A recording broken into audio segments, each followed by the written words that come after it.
We're live. Episode 36. Not actually live. Well, sort of. We're recording. Right. Welcome to KT Confidential. Episode 36. We've got a few things on the agenda today. Are you okay over there? I hate this table. Well, Cameron's got the best spot. I don't know how he ended up with the... I have to straddle the legs. Well, why can't we just shift into the middle? I don't know. We I could. like the end. For me, I have a good view of the window. And I have a good view of that stupid The clock. clock. We're still going to give that clock away, whether you like it or not. Then I have like virtually nothing behind We're going me. to give it away. You wanted to talk about violence against realtors. Let's just get right to it. Yeah, I What do you got mean? an email from, I don't know where it came from, Rico I didn't get or anything to drink. Maria or somebody. And it was a big article about violence against realtors. I'm going to get something to drink. And initially, Ariel's left me stranded here. Initially, I laughed at it. I thought it was really amusing because I can't imagine that it's actually an issue that warrants discussion. But, the more I thought about it, I still think it's kind of funny, but I think it's kind of common sense that, you need to do certain things to always be mindful of protecting yourself. Right? How many realtors would you say are female? Half? My concern would be more towards safety of females. Not that I'm not concerned about males. Well- I don't want to be gender specific here, but But you are. And so I think that's one of the things they said is that's a general consensus is people think, oh, the women need to worry. But apparently there was a study done in the U.S. where they concluded that I guess men generally think that they can hold their own if they're attacked. right. If I'm at an open house and somebody's going to attack you. 300-pound guys come in and they want to steal something. Even one 150-pound soaking wet guy with bad intentions, though. Right, that's So true. The consensus was, or the results of the survey were that you were 4,000% more likely to get severely injured than you think. Because the person with the motives of coming in to do whatever they want to you, molest you, beat you up, whatever, they're more likely to succeed. Because you probably don't see it coming. So what are you saying? We need to get some kind of training for the team? Martial arts of some sort. No, but I think it's the reason I think it's funny, and I don't take it lightly because, we have realtors on working for the team, and you obviously want to make sure that they're safe in all aspects of their work, whether it's an open house or door knocking or showing houses to buyers, whatever. But I think a lot of it is common sense. Like, don't meet with random people that call you at a house. Like if somebody you don't know calls you and says, "Hey, my name's Jim. Can you take me to see this house on whatever Yeah, court we've talked down the about street?" that a few times now, is Yeah. having a proper consultation in a public place or in a brokerage office, team Right. office, whatever. 99% of the time, if you agree to do that, it will amount to zero. Nothing, zilch. You're wasting your time. So if somebody's not prepared to give you some degree of commitment, What about open houses? So you're open to the public, right? You've got your signs everywhere. It's on MLS. The door is unlocked, and you are literally waiting for people. You're hoping people walk through the door. yes, There's no way of pre-qualifying who this person is. So in essence, you're saying, oh, don't meet with random strangers at a house, yet you have an open house where you're hoping to meet random strangers. right. Well, in 90% of the cases where a house has Wi-Fi, any of our listings, we have a camera set up. Forget about our listings. No, because I'm being serious. This is something people can do. 98% of people Right, don't but- have a wireless camera, and certainly not realtors. That's my point. So they should do it. If you have a camera on the front porch, it will discourage the vast majority of the very minute few people that have bad intentions by telling them there's a camera up front. And you don't say it as in, hey, don't attack me. I've got a camera up front. And you can say, welcome them in, tell them about the services, the things we've done in the house to make it look great. Be sure to read all the signs just so you know there is a camera on the porch. It's recording everything. That just gave me a great idea. We should have maybe little KT stickers that says home is being monitored, like you're on camera. You know how sometimes you walk into places, smile, you're on camera kind of thing? Yeah, it's a good idea. Yeah. Something on the doorway or in the front door. Mm-hmm. Yeah. I think people we're not trying to hide it. In fact, it's in the listing that says camera excluded. So here's a question for you. This is going off topic of violence against realtors. So just to close that off, realtors should have some degree of awareness of what's happening out there. Always meet, open houses aside, always meet with people in a public place, at the office. Make sure people know where you are going and with whom and at what time. And if you're doing an open house, make sure your spouse or your broker manager or somebody that is close to you knows, hey, I'm doing an open house from 2 to 4 or 2 to 5 or 1 to 3, whatever, at such and such property. So, if you're not home by an hour after, there might be a problem or whatever. But always keep your phone on you too, because most of the phones have an emergency call button. Keep it in your pocket maybe. So if there is an emergency, you can, dial it right away. Do you have pepper spray? Is it legal in Canada? Someone told me recently no. But I think they'd have a hard time pressing charges against you. And even if they did, who cares? If you're using it in self-defense. Yeah, I don't know. What do you think about home sellers? Because I've run into this sometimes with our own listings, but sometimes when I'm out showing potential buyers other listings. What I do now, and I don't know if you do the same, but I'm training all of our staff to be very careful of what is said in the home. Of course. So what are your thoughts on the home seller discreetly recording video or audio while their home is for sale?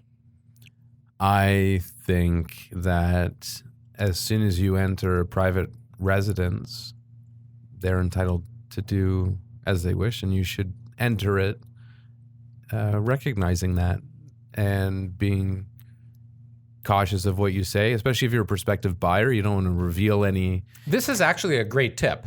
This is a very, very good tip. This is an Instagram tip right here for you. If you're going into somebody else's I'm going to be home quiet for 60 seconds so we can get a video in here. Intention of potentially purchasing the home. If you're visiting a home that's for sale on the market, we're warning you, you're probably being recorded. Yeah. Either video or audio or both. Yeah. Well, if you're at one of our listings, for sure on the front porch. If you've got something to say about the house, yeah, whether it's strategic, you want to talk about strategy and making an offer, or if you hate the house and it stinks, whatever, talk about it outside of the house. Well, and you know how some realtors will say in their pitch to get sellers, I call for feedback provided on every showing. Like, it's bullshit. Most buyers, realtors aren't giving you anything. You're not getting the real feedback. No.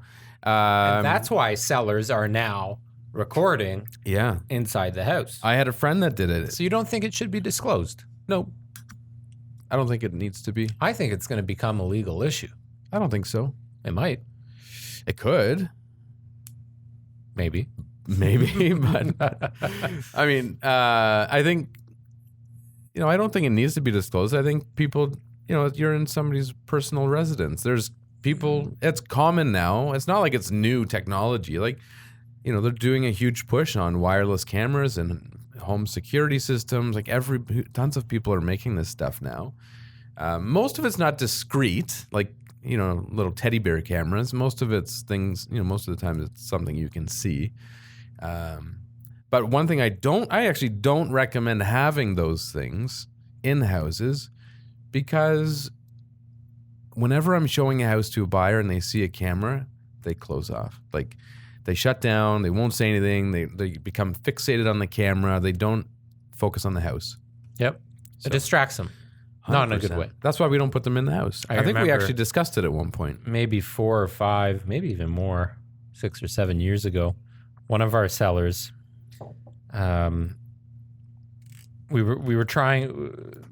There was one specific property that they had. We sold 2 or 3 of their properties all at the same time, and we were having difficulty with one of them because it was such a unique property. We ended up selling it in a very quick time in the grand scheme of things, and for pretty good money.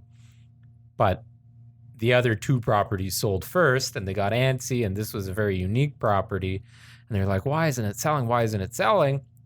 And then I got a text message from the seller one day saying, oh, I think we're going to get an offer coming in. And I'm like, oh, really? How do you know that?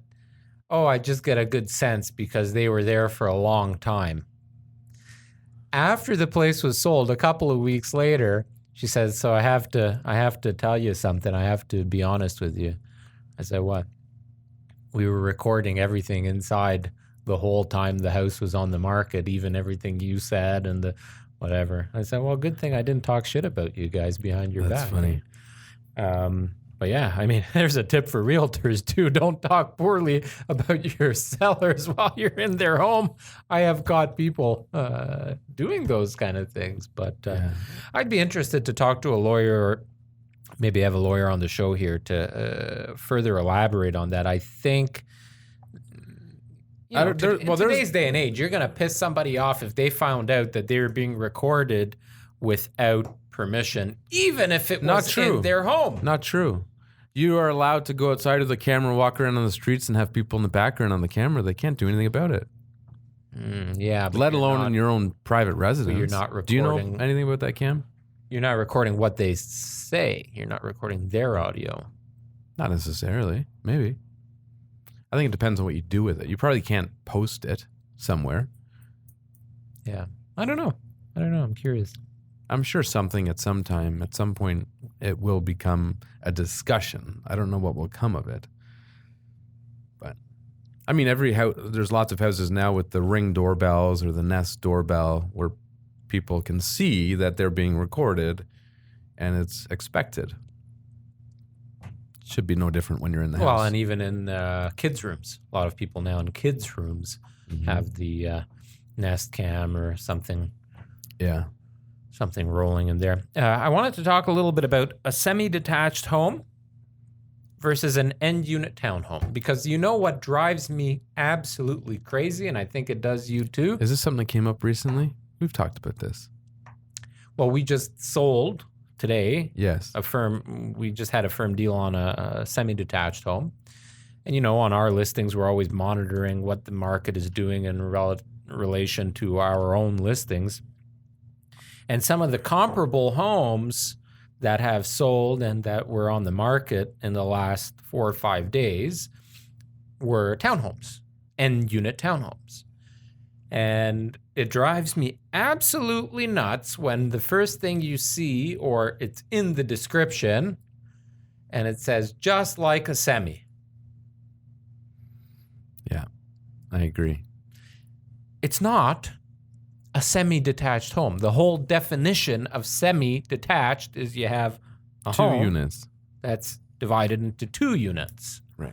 A townhome is usually 5, 6, 7. Well, that aside, whether or not it's a proper description, which I think we both agree it's not, it doesn't add any value to your description. Like, it's not selling anybody any more on the house. Like, everyone can see there's no fucking house attached to the one side, dude. You don't need to tell everybody. Just say end unit townhouse. Yeah. That in itself is sufficient. So what a lot of people don't know is in certain areas, Milton being one of them, a lot of the townhomes have an easement registered against the property. When you are a townhome and an end unit townhome, you need to have a pass-through, essentially, for your attached neighbors that otherwise wouldn't have access to their backyard except through the home. specifically in the event of an emergency. So if there was a fire, there needs to be a route for And maintenance. and then of course maintenance for your lawnmower and whatever. Now, there are some builders that provide that via A pass through pass through the through in garage. the garage, which is nice. Yes. But you sacrifice interior space Yes. You lose whatever, 5 quite a bit. feet probably Yeah. on your interior space. If you've been to those homes, those living areas and kitchen are And always a little bit. Those squished. are often link homes, so there's no shared living space. Sometimes they do that as well. So that space above is just roof line. Right. But North Star has those townhomes where there are townhomes are they? and they have pass through. The alternative is a gate connecting each backyard, Mhm. or some homeowners decided to sacrifice a few feet of the back of the yard and 3 feet. put a fence with a little walkway, Yeah. Make a separate pathway. which isn't a bad thing. But at the same time, I don't think a lot of people use it. Like, No, a lot of people don't want to bother their neighbors and that, but there is the chance you're going to get a knock on the door, especially in the spring and in the fall. they don't time. even knock on your door. Oh, you mean the gate? Yeah, well, as a courtesy, you would think your neighbor will knock on the door and say, "Hey, can I bring my lawnmower through or something?" I wouldn't. You wouldn't. You're an No. ass. I would You like. would just go through. Well, I would make sure nobody was So there. they're having a barbecue, family, dogs out running. You know, the teen daughter has got her bathing suit on, and you're just gonna come through with your lawnmower. Oh, good afternoon. I would like, if I was walking to the back door, the gate to the backyard, I would Right. make sure they knew I was approaching the Right. backyard. I wouldn't just open So it. you would only go through their backyard if they didn't know you were going through their backyard. You're a great neighbor. No, I would. Glad It's, good it's thing my I live right next to to go you. through their backyard to access mine. Should we Right. tell Jen she can come through, or she probably went around? She's doing her own thing. She's fine. So a lot of people don't know that. Then on the actual land registry, it's listed semi-detached or a townhome. Yeah. Not that it, value-wise. Some builders, the attic space is actually shared. You don't have too much division, if any. I've owned one of those homes where you can see the No, yes, never. yes, Show me that. Does not my exist. previous home. They're separated with drywall and studs. It was not. It was. It was not. That's not true. Well, I don't know if it's code or not at this point. Maybe things change. On a typical 2-story townhome, you don't share attic space, but I have seen it. You think I'm wrong? I'm not going to argue, but I'm confident you're wrong. I had a water penetration in my home in Oakville. Water penetration into the ceiling in the master bedroom, and I went up, and it's like rafters. It's all open. I could see all the way down. So whether or not they When dropped one of the those ball is or- one of those is for sale, we should go there with a ladder. Good. And I will look at it. You can Then look at I it. will buy you a drink if you're right. Well, why don't we just go and knock on some doors? I'm quite thirsty. Anyways, an end unit townhome is not. Not a semi. It's not a semi. It's not even like a semi. It's not like a semi. You have many neighbors attached to you, not one. And not always, but typically semis are bigger. Again, not always. You have a wider lot on a semi. Bigger. Yeah, I was going to say next is typically you have a bigger lot, Yep. but not always. But typically. Landlord to-dos during vacancy. Yeah, I've ran into it a lot lately. We have vacancy with our landlords, whether they're in between tenants or in between tenants vacating and them selling. And a number of issues have come up. So a lot of the time, because they haven't had to do it for years, they forget to transfer utilities back into their name. A lot of the utility companies now, you can actually sign off on continual, I don't know what they call it, continued service. Mm-hmm. So you sign off on that in advance if they know it's being rented. And when the tenant vacates, automatically it goes Which would back make into your sense. name, which makes sense. Some don't do it, though. Yeah, that's interesting. A lot of I don't water- know why they wouldn't if you're the registered owner. Right. A lot of rental companies, like for hot water tanks, furnaces, HVAC systems, they actually won't transfer that into somebody else's name. It's got to stay in the owner's name. But aside from that, water, gas, hydro. Well, we had we're helping somebody right now get their property ready to relist, either for lease or sale. We don't know yet, but property was vacant. Which one's that? I'm afraid to say anything specific now because we're going to get in trouble again. It's a townhouse in Milton. Okay.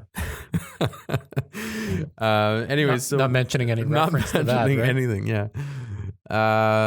Anyways, we had contractors there. They showed up to do some work, flooring. So they had power tools. They go in, the power shut off. There's a notice from Milton Hydro that it was shut off because nobody transferred into the landlord or the owner's name, and the bills weren't being paid. So that was just the landlord in that case forgot to do it, or wasn't where he had to. I don't know. But anyways, we got it all fixed up quickly. If the property is vacant for any period of time, keep the furnace fan on.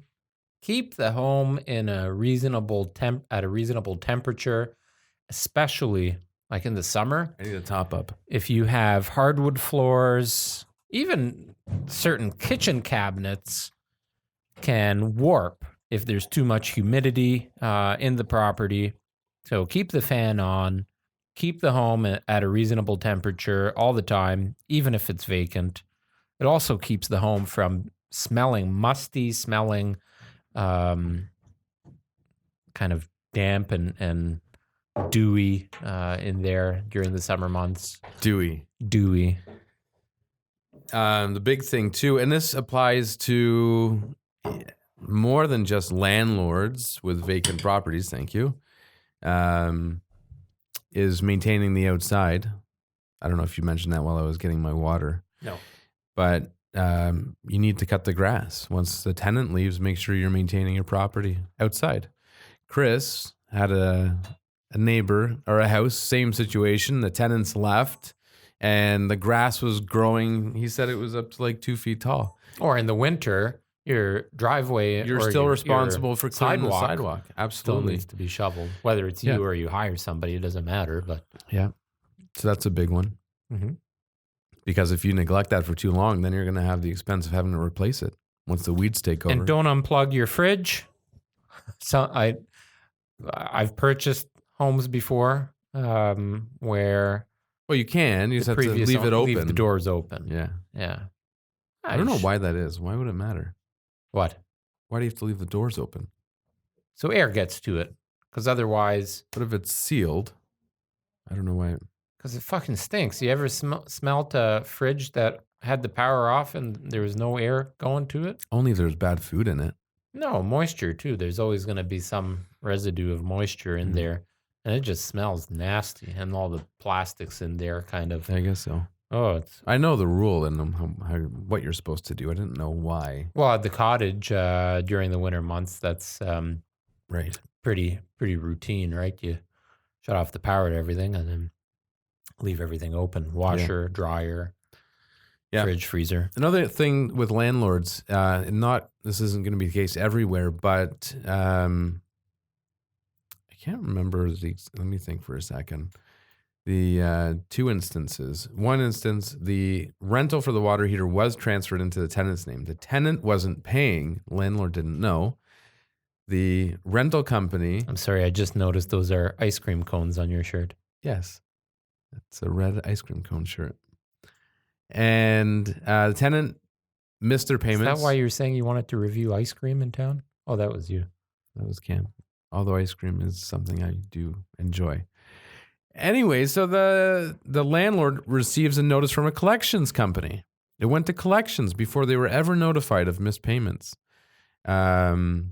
So then they had to deal with the collections company, ended up negotiating something better than what they originally offered, paid it out, and moved on with life.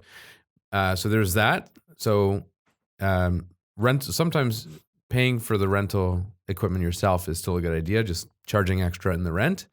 And with Milton, your water, but not your hydro, your water bill can be attached as a lien against the house, Yes. but not hydro for whatever reason. I don't know when that changed or if it changed. But yeah, so that's a big one. I don't Sounds know where good. I was going with it. So Cam brought so we asked Cam if he had any ideas of things he wanted to talk about on the podcast today, and he's brought up this whole thing about Area 51. I never knew when I was growing up. I never knew what it was. I just thought it was this Can you science pull it up facility. on the screen, Cam? But it's always intrigued me. So I have been to the gates, right up to the gates at Area 51. I've driven around it when I used to live in Las Vegas. How'd you get up? Are you allowed to go to the gate? They won't let you in. But you can physically drive up to the gate. Sure. Well, Like it's a touristy thing to do. People do it. I don't know. I mean, I'm sure this is the facility here. I'm sure the gate's way over here. I would imagine. You're probably, I don't know what. So the name of this group, or is this an event? It's an event. It's an event. It's not a group. So it's an event. The name of the event is Storm Area 51. They can't stop all of us. And how many people are going? 1.5 million. Where do you see that? Right there, 1.5. 1.5 million people are going. Another 1.2 million people are interested. What do you think they would do? Did I ever tell you the story when I saw a UFO?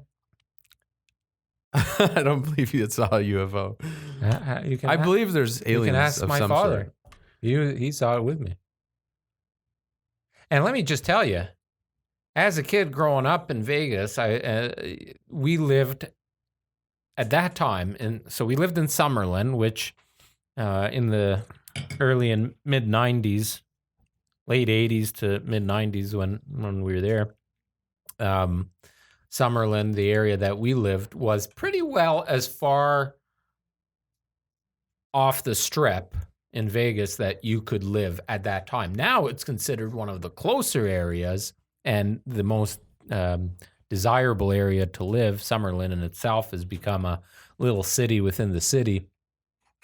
But at that time, we were as far north from the strip that you could be, really. I mean, I remember me and my friends playing in the desert because it was like just a couple of blocks away from us.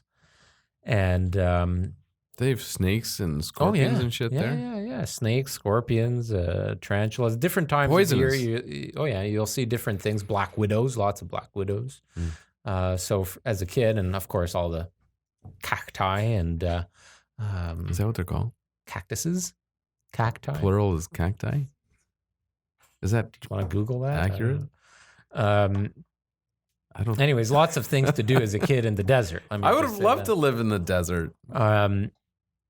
And I can't tell you the countless times you would see weird halos and colors in the sky, specifically in the direction of where Area 51 is. And even behind some of the mountains, because Vegas is basically surrounded by mountains. We've been there together. We went into some of the mountains there. But so this one time, my father and I were on our way home, and he says, Did you see that? I said, what?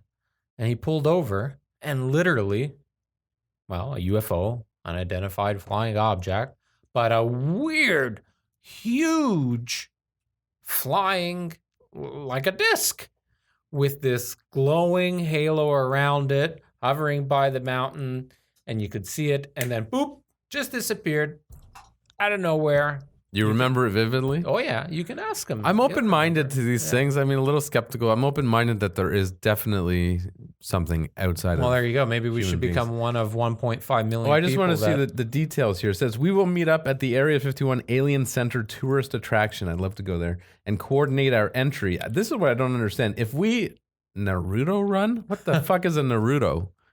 Can you? It says if we Naruto run, we can move faster than their bullets. Can you find out what that is? Because I'd love to learn how to do that. Let's see them Let's aliens. see them aliens. So They this need is a an- great they way need of an doing it. apostrophe here too.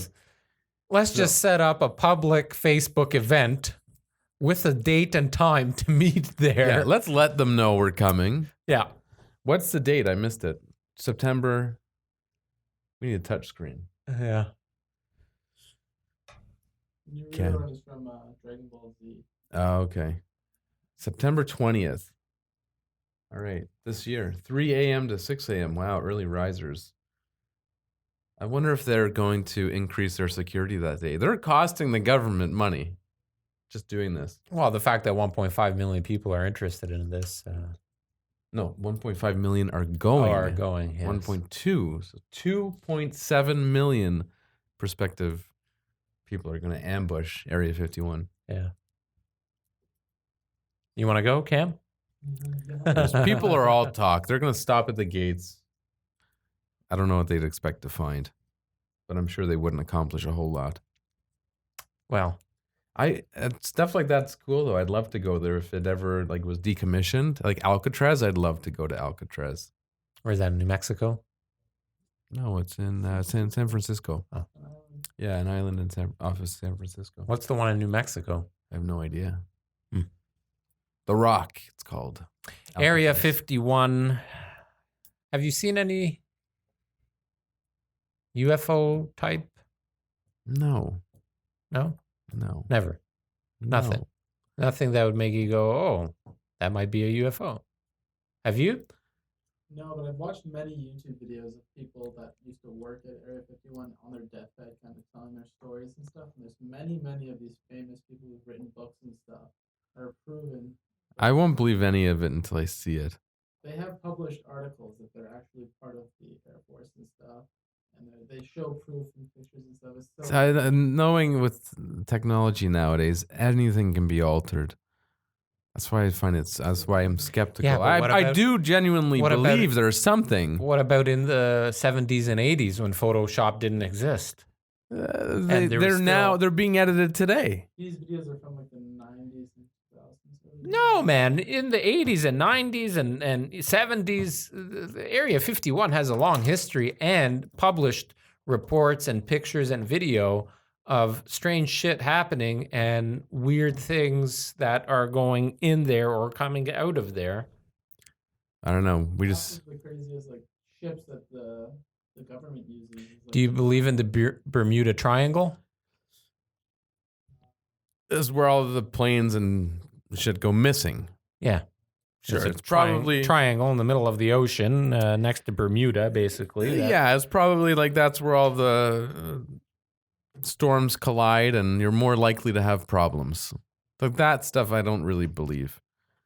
Like there may be maybe things do happen there more frequently than elsewhere, and that's why they've branded it that way. But there's probably a legitimate reason why. Whether it's like a magnetic field thing or something, currents, I don't know. tropical storms that collide. Yeah, like that's what I'm thinking. Like there's a legitimate reason as to why the probability of a You know plane what I'm going down putting- in that area is more likely. You know what I'm going to be putting on the TV here in the office for the next couple of weeks now is all these kind of videos. I like that stuff. I enjoy it. Anything else you want to talk about today? Nope, I think that covers it all. That was episode 36. 36.